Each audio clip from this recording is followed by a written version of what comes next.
नमस्कार, Ram Ram. BNA network के YouTube channel पर आपका स्वागत है। मैं हूं कुलभूषण। अगर आप हमारे चैनल से अभी तक नहीं जुड़े हैं तो कृपया चैनल को सब्सक्राइब कीजिए। कंटेंट आपको अगर पसंद आता है तो उसे लाइक भी कीजिए। अरविंद केजरीवाल घोटालों के सरताज, बेताज बादशाह अरविंद केजरीवाल। ये कहना गलत नहीं है दोस्तों, क्योंकि कई मामले ऐसे हैं जो इनके खिलाफ सीबीआई और ईडी में रजिस्टर हैं। आज ईडी ने इनके 1 दर्जन नेताओं के यहाँ, इनके विशेष सचिव के यहाँ जो इनके पर्सनल सेक्रेटरी थे, इनके सांसद के यहाँ कार्यवाही की और ये कार्यवाही अभी तक जारी है। कल प्रधानमंत्री मोदी जब संसद में ये बात कह रहे थे कि मेरे ऊपर जितने जुल्म हुए या अभी होने हैं या हो रहे हैं, मैं सबको सहूंगा, लेकिन जिन्होंने देश का लूटा है वो लौटाना पड़ेगा।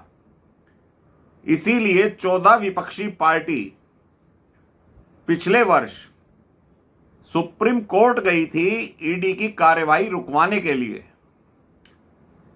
भाई ऐसी क्या जरूरत पड़ गई कि 14 पार्टियां विपक्ष की एक साथ पहुंच जाती हैं सुप्रीम कोर्ट?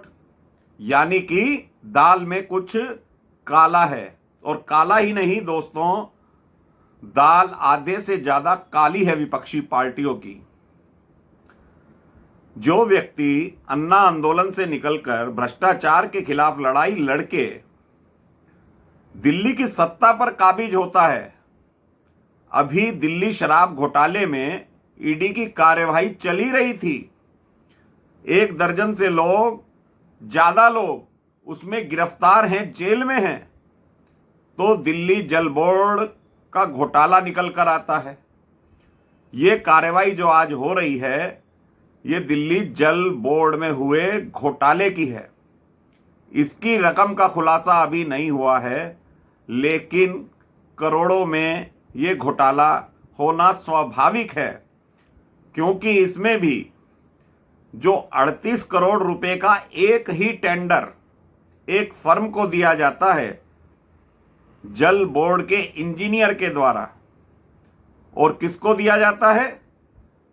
वो संस्था, वो कंपनी, वो व्यक्ति जो पात्र ही नहीं है जल बोर्ड का कार्य करने के लिए, उसको दिया जाता है। और वो ही व्यक्ति 3 करोड़ रुपए से अधिक जल बोर्ड के इंजीनियर के खाते में ट्रांसफर करता है, बैंक अकाउंट में ट्रांसफर करता है। तो वो 3 करोड़ रुपया क्यों ट्रांसफर करता है ये आप सब भली भांति जानते हैं। तो अरविंद केजरीवाल,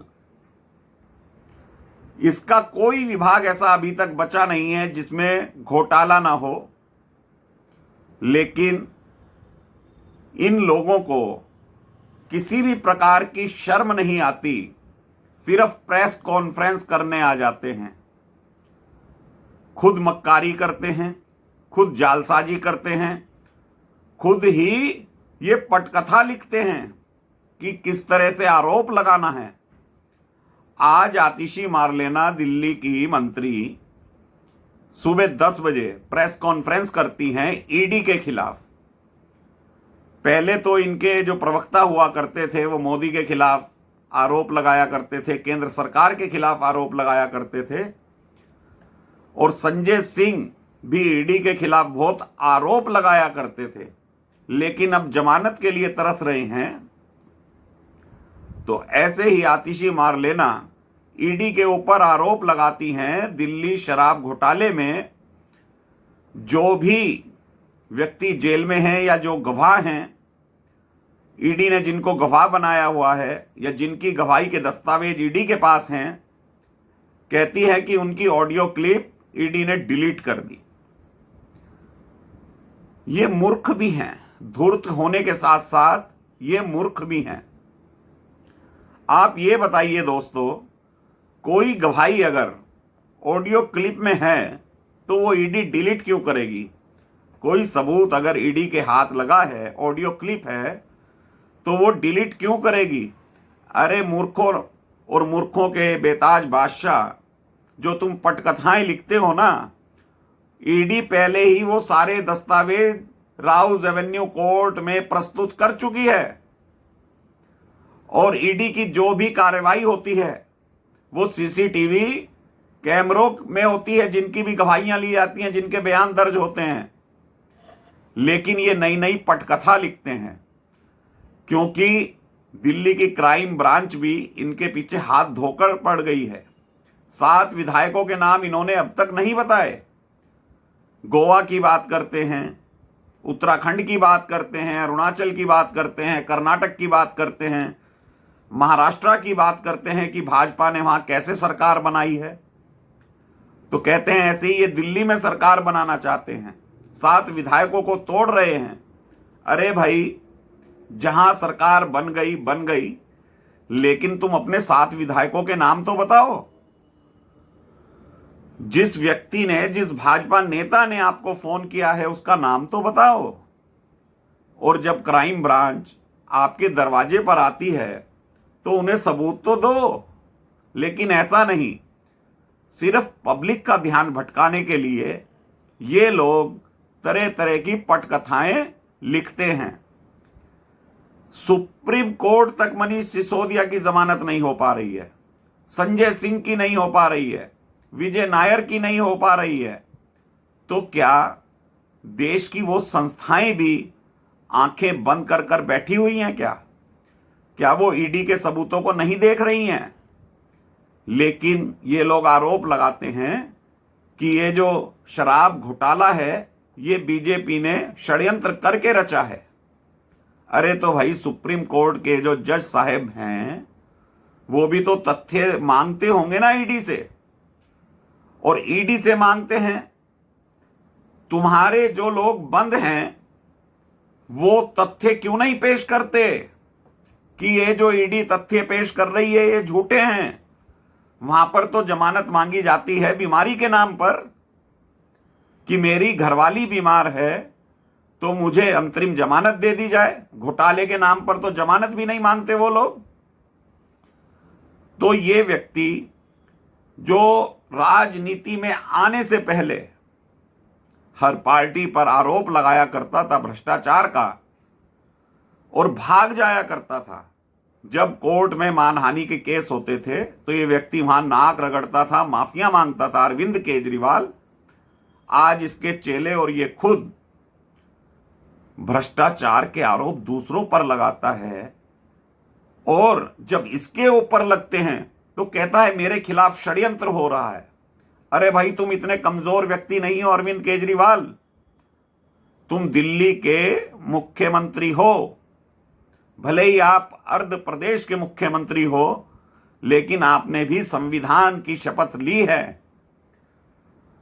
अगर ईडी आपके खिलाफ कार्रवाई कर रही है, आपके लोगों के खिलाफ कार्रवाई कर रही है, या सीबीआई कर रही है, तो अगर आप सही हो तो खुद जाकर ईडी का, सीबीआई का मुकाबला करो, उनके सवालों के जवाब दो। और ईडी गलत कर रही है, सीबीआई गलत कर रही है, तो कोर्ट में अपने तथ्य पेश करो कि तुम लोग सही हो। हम ये नहीं कह रहे कि तुम लोगों ने घोटाला किया ही होगा, लेकिन जब आरोप लग रहे हैं, जमानतें नहीं हो पा रही हैं, तो आपको अपने तथ्य पेश करने चाहिए, अपनी सफाई पेश करनी चाहिए। क्या कारण है कि दिल्ली में 9 साल से जमुना की सफाई नहीं हुई? जिस जल बोर्ड में अतिरिक्त पैसा हुआ करता था, आज वो 20,000 करोड़ के नुकसान में चल रहा है। अभी 6 महीने पहले वहां के कर्मचारियों को तनख्वाहें नहीं दी जा रही थी। तो कहीं ना कहीं घोटाला तो हुआ है ना केजरीवाल साहब। और ये जो आपके सांसद महोदय हैं, जो आपके कोषाध्यक्ष भी हैं, इनका क्या जुड़ाव है इस घोटाले से? और जो आपके पीए हैं वैभव कुमार, उनका क्या जुड़ाव है?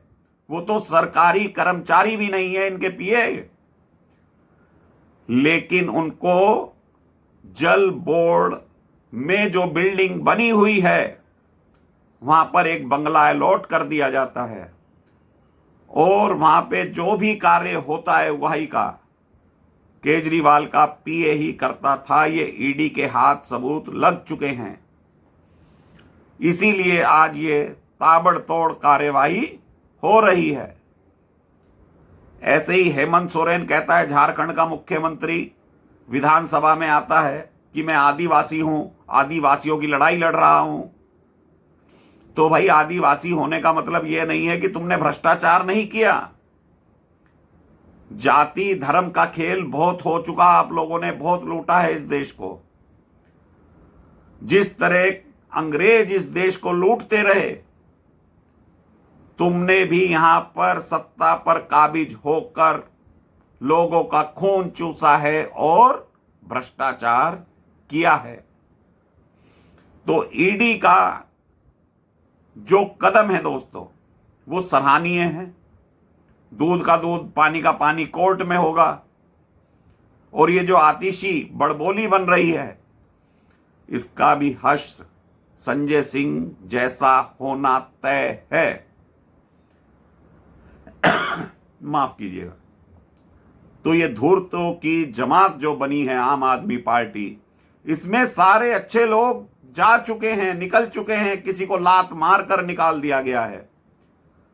केजरीवाल से कोई पत्रकार यह नहीं पूछता कि कुमार विश्वास में क्या कमी थी। वो भी तो अन्ना आंदोलन के साथ जुड़ा हुआ था।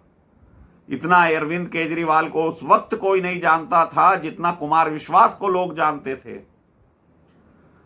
तो ऐसे ऐसे लोग निकल कर चले गए क्योंकि अरविंद केजरीवाल जानता था कि वो राजनीतिक पार्टी का जो गठन कर रहा है, अगर सत्ता में आ जाता है तो वो जो घोटाले हुए हैं ये पहले उसके दिमाग में उपज पैदा हो गई थी, किस तरह से उसको घोटाले करने हैं। तो दोस्तों, आने वाला जो कल है 7 तारीख, ईडी ने वहां दिल्ली शराब घोटाले में अरविंद केजरीवाल के खिलाफ एक याचिका दाखिल की हुई है। कल का दिन संभवतः हो सकता है कि अरविंद केजरीवाल के लिए और दुख का कारण बन जाए।